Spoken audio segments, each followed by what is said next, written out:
तीसरी चीज क्या थी? Segment information. एक बात तो पता चल गई, मेन तो इन्वेंटरी है। एक बात तो पता चल गई, मेन तो इन्वेंटरी है, बाकी सारे छोटे छोटे टॉपिक्स हैं। इन्वेंटरी की अगर मैं बात करूं तो basic audit procedures of inventory क्या है? दो ही चीजों को चेक करना है, एग्जिस्टेंस एंड कंप्लीटनेस। जो भी एग्जिस्टेंस है, एग्जिस्टेंस एंड कंडीशन। कंप्लीटनेस कैसी बातें कर रहा हूं सर? एग्जिस्टेंस और कंडीशन को चेक करेंगे। यस, एग्जिस्टेंस और कंडीशन को कैसे चेक करेंगे? फिजिकली जाके, अनलेस इम्प्रैक्टिकेबल। इम्प्रैक्टिकेबल का केस अलग से डिस्कस करेंगे। हमको जाके फिजिकली अटेंड करना है और सबसे पहले क्या देखना है कि इनके हाथ में जो इंस्ट्रक्शंस आए हैं, इनके हाथ में जो इंस्ट्रक्शंस आए हैं कितने सही हैं। तो evaluate the instructions, evaluate the inventory count instructions which have been send by the management. दूसरा काम क्या करेंगे सर? अंदर एसी के कमरे में बैठेंगे, इन्वेंटरी काउंट इंस्ट्रक्शंस देख रहे हैं, ऑब्जर्व करेंगे सब सही चल रहा है कि नहीं। जैसे ही एसी के कमरे में बैठे क्या होगा? हमारे सीनियर का कॉल आएगा और हमको बाहर भागना पड़ेगा इंस्पेक्ट करने के लिए और टेस्ट काउंट करने के लिए। जैसे ही इन्वेंटरी काउंट खत्म हो गया, इनके जो भी रिजल्ट है प्रॉपर्ली अकाउंटिंग रिकॉर्ड्स में रिकॉर्ड हो जाने चाहिए। जो भी एक्चुअल रिजल्ट्स है अकाउंटिंग रिकॉर्ड्स इंस्पेक्ट करने के लिए और टेस्ट काउंट करने के लिए। जैसे ही इन्वेंटरी काउंट खत्म हो गया, इसके जो भी रिजल्ट्स है प्रॉपर्ली अकाउंटिंग रिकॉर्ड्स में रिकॉर्ड हो जाने चाहिए। जो भी बाहर भागना पड़ेगा इंस्पेक्ट करने के लिए और टेस्ट काउंट करने के लिए। जैसे ही इन्वेंटरी काउंट खत्म हो गया, इसके जो भी रिजल्ट्स है प्रॉपर्ली अकाउंटिंग रिकॉर्ड्स में रिकॉर्ड हो जाने चाहिए। जो भी एक्चुअल रिजल्ट्स है अकाउंटिंग रिकॉर्ड्स में आ जाने चाहिए।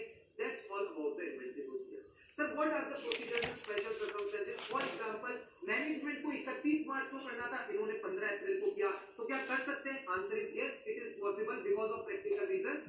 आप ऑल्टरनेट डेट पे इन्वेंटरी काउंट कर सकते हो, बट याद रखना दो डेट्स के बीच का गैप आ गया है, तो जो भी चेंजेस होंगे इन द इन्वेंटरी, जो भी चेंजेस होंगे in the inventory, in the perpetual records यानी इन्वेंटरी रिकॉर्ड्स में जो भी चेंजेस हैं उनके रिगार्डिंग इंटरनल कंट्रोल शानदार होने चाहिए। अगर इंटरनल कंट्रोल्स अच्छे हैं तो ही आप ये चीज कर सकते हैं। एज एन ऑडिटर आपके ऑडिट प्रोसीजर्स भी इन्हीं चेंजेस के ऊपर डायरेक्टेड होंगे।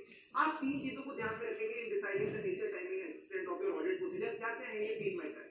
क्या ये जो रिकॉर्ड्स है, ये रिलायबल है? क्या ये रिकॉर्ड्स को प्रॉपर्ली एडजस्ट किया गया with the changes? And the last point is जब इन्वेंटरी काउंट हुआ और कुछ डिस्क्रिपेंसी मिली between the actual figure and the record, तो उसके साथ कैसे डील किया गया? नेक्स्ट पॉइंट इज ऑडिटर नहीं आ पाया। ऑडिटर उस दिन नहीं आ पाया जिस दिन मैनेजमेंट इन्वेंटरी काउंट करेगी, तो क्या वो ऑल्टरनेट डेट पे आएगा? Answer is yes. जब ऑल्टरनेट डेट पे आएगा, अगेन गैप हो जाएगा, तो वो उस गैप पे अपने ऑडिट प्रोसीजर करेगा। फिर सीडी, सर सीडी वाला पॉइंट क्या था? Cut off procedures and discrepancies. Cut off procedures and discrepancies की बात होगी। And the last point was जाते जाते हलवा पूरी, हलवा और चने लेके जाएगा, यानी रिटर्न रिप्रेजेंटेशन लेके ही बाहर निकलेगा। If the attendance is impracticable, तो क्या करेंगे सर? इम्प्रैक्टिकेबल है तो this is not an excuse, this is not an excuse कि आपको डिफिकल्टी हो रही है, टाइम हो रही है, कॉस्ट हो रहा है। DTC is not an excuse as per SA 200, it is not an excuse to settle for less than persuasive audit evidence. तो क्या करें? Alternate audit procedures. आप ऑल्टरनेट ऑडिट प्रोसीजर्स करो। ऑल्टरनेट ऑडिट प्रोसीजर्स यानी prior purchases, subsequent sales को आप check कर सकते हो, और अगर वो भी नहीं कर पा रहे तो ऐसे 705 के हिसाब से आप अपना ओपिनियन मॉडिफाई करेंगे। Now let's discuss about the inventory in case of third party. तीसरी पार्टी के पास हमारी इन्वेंटरी पड़ी तो क्या करें? कंफर्मेशन ले। आप सबने बिल्कुल सही बताया, बट सर इन्वेंटरी की वैल्यू इतनी ज्यादा है कि हमको खुद भी इंस्पेक्ट करनी पड़ सकती है, अदर प्रोसीजर्स करने पड़ते हैं इन सर्टेन केसेस। कौन से केसेस पे? मुझे शक है उसकी इंटीग्रिटी और ऑब्जेक्टिविटी पे। मुझे शक है उसकी इंटीग्रिटी और ऑब्जेक्टिविटी पे, तो चले जाओ ना, जाके फिजिकल इन्वेंटरी काउंटिंग करो या किसी ऑडिटर को भेजो। हम आलसी है, तो मैंने कहा ठीक है, फिर उसके इंटरनल कंट्रोल्स की रिपोर्ट ले लो कि वो ठीक से इन्वेंटरी काउंट कर रहे हैं कि नहीं। वो लोग वो भी नहीं दे रहे, तो अपनी एंटिटी से डॉक्यूमेंटेशन ले लो कि वेयर हाउ रिसीव हमको दिखा दो। सर डॉक्यूमेंटेशन भी नहीं है तो भाई साहब फिर तुम वही कर लो जो तुम सबसे पहले करने वाले थे, confirmation from the third party. Now comes the next point, litigation and claims. इनका क्या चेक करेंगे?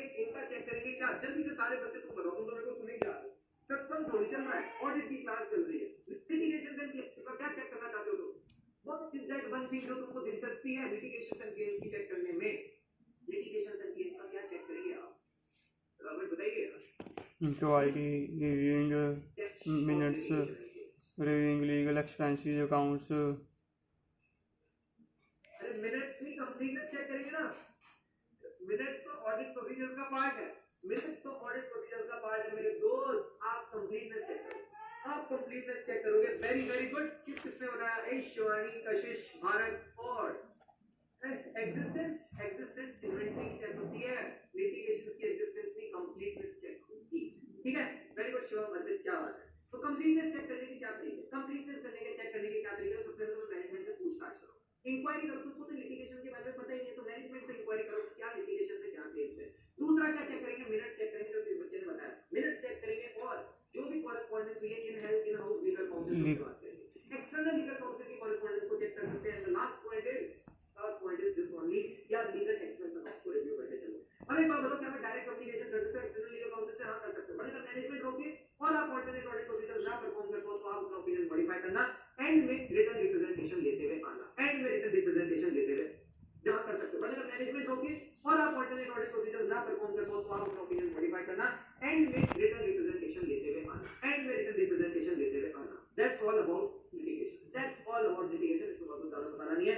सेगमेंट इंफॉर्मेशन के बारे में बताओ, इंडिया 608 प्रेजेंटेशन एंड डिस्क्लोजर होनी चाहिए एफआरएफ के हिसाब से। तो सबसे पहले तो अंडरस्टैंड करो methods used by the management जिससे थ्रू वो प्रेजेंटेशन डिस्क्लोजर कर रही है। क्या उन मेथड से वही प्रेजेंटेशन एंड डिस्क्लोजर होगी जैसी इंडिया 608 चाहता है? एंड में आप एनालिसिस कर सकते हो कौन सा सेगमेंट किस सेगमेंट से बढ़िया। इसी एनालिसिस का पॉइंट यहां पे भी दे रखा है कि compare the performance with the budgets, calculate the operating profit as a percentage of sales. तो सबसे पहले तो आप इंटर की बात करेंगे। सर इंटर की बात करें, जो भी इंटर सेगमेंट सेल्स हुई है, ट्रांसफर हुई है, उनको एलिमिनेट करके चलो। फिर जो उनकी एक्चुअल सेल्स है, उनके जो एक्चुअल प्रॉफिट्स है, उनको कंपेयर करो विद द बजट्स। जो सबसे अच्छा होगा उसको कॉस्ट एलोकेट करेंगे, एसेट्स एलोकेट करेंगे, एंड इन द एंड हमको कुछ नहीं आता। इन द एंड हमको कुछ नहीं आता तो पिछले साल से कंपेयर करेंगे कि क्या इसका स्ट्रक्चर प्रायर पीरियड जैसा ही है, क्या इसका स्ट्रक्चर प्रायर पीरियड जैसा ही है। तो गाइस